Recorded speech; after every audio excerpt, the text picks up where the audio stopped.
Là, il rajoute une poursuite de 115 000 $, ça veut dire que là, on est rendu à 250 000 de poursuite. Mais là, quand ils sont coincés, ils font des gaffes. Alors, comme de fait, ils vont en faire une belle là. Il n'y a pas de numéro de dossier, puis il n'y a pas de district. J'ai fait des procédures souvent, puis la première chose que tu fais, tu prépares tes procédures, tu vas au palais de la justice, ils te donnent un numéro, tu fais signifier ça à tous les intimés. Après ça, quand c'est signifié, là, tu peux choisir une date pour passer en cours, mais il n'y en a pas de numéro de district. Il n'y a pas de district, puis il n'y a pas de numéro de dossier. C'est quoi? C'est des menaces? Vous me faites pas? Pas de numéro de dossier! Permettez. Bien sûr. Ça se trouve être une atteinte à la vie privée ici, là, la partie 6 du Code criminel.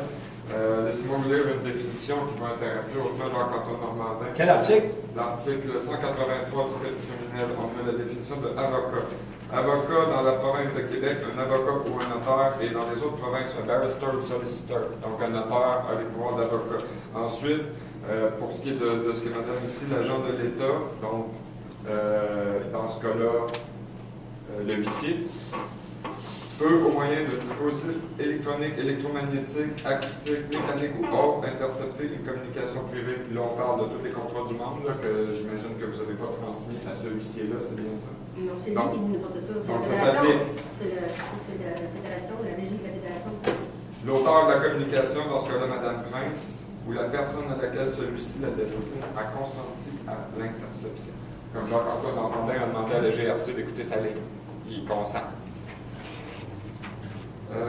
L'agent a des motifs raisonnables de croire qu'il existe un risque de lésion corporelle pour la personne qui a consenti à l'interception, et l'interception vise à empêcher les lésions corporelles. Je ne pense pas que dans ce cas-là, ça s'applique du tout. Il n'y a pas personne qui semble être menacé par cette atteinte à la vie privée-là. Madame ou monsieur n'avait pas l'intention, ou même, je vous le dis, l'intention n'est pas punissable, donc actus reus, mens rea s'applique toujours, de commettre donc des infractions d'ordre public.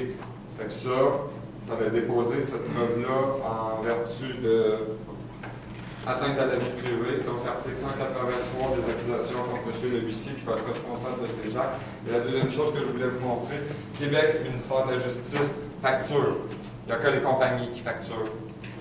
Est-ce que le ministère de la Justice rend des comptes au niveau commercial? Est-ce qu'ils sont en position de facturer des gens comme vous et moi pour des services qui sont tenus dans leur mandat de fournir?